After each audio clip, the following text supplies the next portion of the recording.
Hello there, fellow Potterheads, or should I say fellow Pufferheads. Either way, welcome back to the channel, and if you're new here, welcome to my YouTube channel. My name is Leo, also known as XfreezerBunny, and I'm so thrilled and excited to finally welcome you to Hogwarts. So this is a project I've been working on for a very long time. I've always wanted to recreate my version of Hogwarts in The Sims 4, simply because the movies were such a huge influence on me growing up. I absolutely love the Harry Potter franchise, and I wanted to recreate that in The Sims, which is one of my favorite games of all time. So here we go.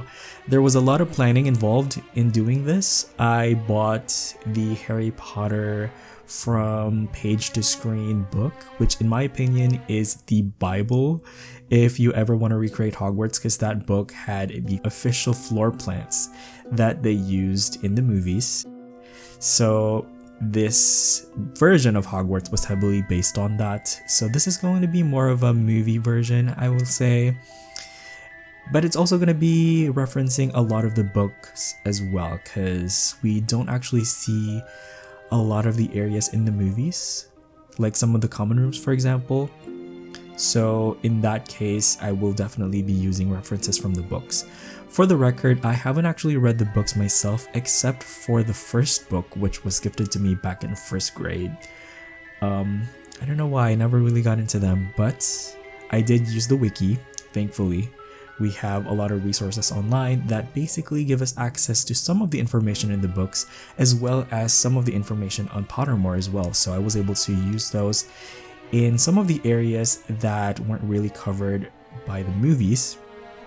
But I just want to say that I did go for movie accuracy in this build, so I'm going to try my best to make it as accurate to both the movies and the books as I can. So this episode will serve as the introduction to the series, and we are also working on the exterior.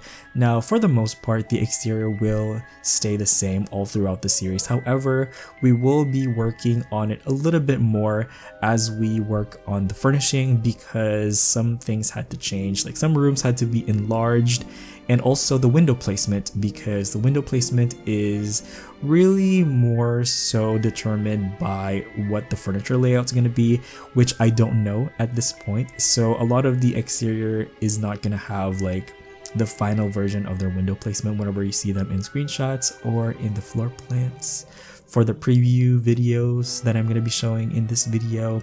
By the way, this build will be available on the gallery when it's done. However, if you would like early access to this, I will be sharing a work in progress version on my Patreon and also on my channel for members. So if you are a patron or if you are a channel member, you guys can test it out for yourself and maybe give me some feedback. Just to let you know, this is going to be very tough on some lower end PCs, because I did not limit myself. I just allowed myself to be as ambitious as I can, using every cheat, every tool mod trick I know to be able to execute everything that I wanted in this build basically. So one thing that I did limit myself on was the use of CC. So this build will not use any CC. It will not require any CC or any mod. I did use the tool mod for this, however, that will not be required to download the final version of this build. Actually, any build that uses the tool mod does not require the tool mod itself. that's pretty cool. You guys don't have to worry about that. And the reason why I decided not to use CC is because I just don't really build with CC anyway. And I really enjoyed the challenge of figuring out how to execute different effects, different like architectural elements and details using just the tool mod and using the in-game items that I can manipulate with the tool mod. So that's going to be very interesting. This build, in keeping with a lot of my other speed builds, is definitely going to involve a lot of crafting. So please keep an eye out for that. Most of the episodes will definitely include a crafting section, which is going to take place in a different lot, because the lot that we are building on right now does not actually have a straight tool grid, and as someone who likes to be precise with everything that they craft, that just did not work for me. So we will definitely be hopping in and out of New Crest whenever we are doing some crafting. So yeah, also this series is going to be comprised of maybe 10 parts. I'd like to say that I'm like halfway through building this, which is why you're seeing it in the first place, because I feel like any less than that and I would not be confident enough to actually share this online. But I am really happy with my progress so far, and I felt like I was ready to finally put this out there. That being said, the 10 episode schedule is not final, because I might actually extend it to 11 episodes depending on how this video does, or how these videos does, because I don't know how you guys are going to react to this. Some people are probably going to prefer a shorter series, some people are probably going to prefer a longer series, but let me know if you'd rather see one extra episode or if you'd rather see the end of it as soon as possible. Either way, it's going to be a very detailed and in-depth comprehensive series, pretty much showing you how I built this version of Hogwarts from start to finish. So I hope you all stay tuned. I hope you all join me till the very end, and I hope you all enjoy it. So with that intro out of the way, let's talk about the build itself. So the first thing that I did was actually do the most iconic part of Hogwarts in my opinion, which is the central tower. Now it's a pretty straightforward shape. Please keep in mind, when I built this, we still didn't have round walls. Yes, I've been working on this for a very long time, but that was ultimately a good decision in the end, because round walls actually do tend to give off a lot of wasted space. So because I made it an octagonal shape, I was able to make use of a lot more space.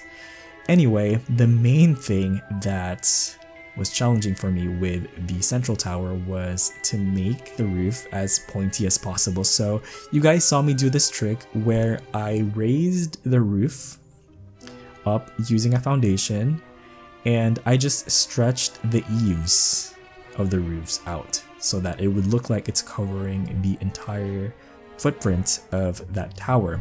So basically, there's this weird thing that The Sims 4 does with the pointy roofs. It makes it so that the wider the base of the roof is, the less pointy you can make it. So making the roof have a smaller footprint will give you the option to make it as pointy as you want.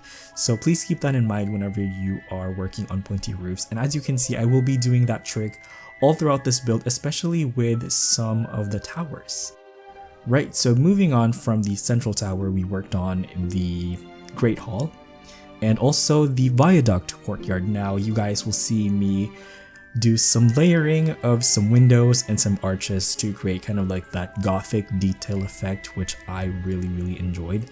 But overall, it's pretty straightforward. The next episode will cover the furnishing of that section of Hogwarts, so please keep an eye out for that. That should be out next week from whenever this video gets published. So yes, mark your calendars for a weekly episode rollout. And towards the back of the castle, we have the hospital wing and the clock tower courtyard. Now this is going to have its own episode dedicated to it, but this probably has my favorite courtyard because I just really love how this courtyard turned out. If you saw the movies, you would know how nice this courtyard looks, and as you can see, this courtyard does have a slightly different look from the main viaduct courtyard. I did use some different combinations of archways and windows for this.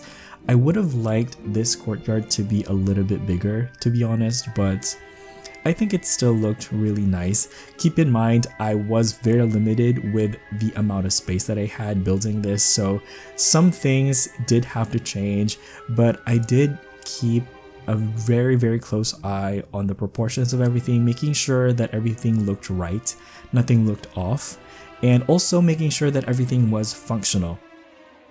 Ultimately, this build is going to be a functional home for your Sims, and I think you can probably even make it into a functional community lot. I could see this working as a library, but as I was building this, I definitely had this as kind of like a boarding school, quote unquote. We don't have actual boarding school gameplay yet, who knows, but you guys can live here, pretty much provide for your Sims without any problem.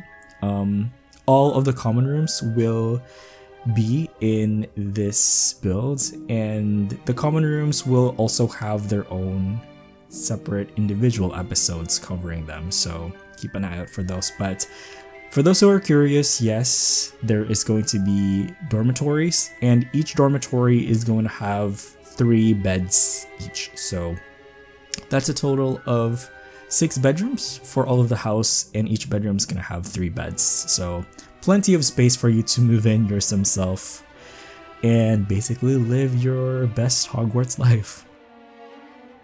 Anyway, you just saw me do some more towers over there, furnishing kind of like the quad area. So yes, that central courtyard where the main central tower is known as the quad, and it's interesting because the quad is actually flanked on all 4 sides by pointy towers, so that's pretty interesting. And now we are working on the west wing, I believe.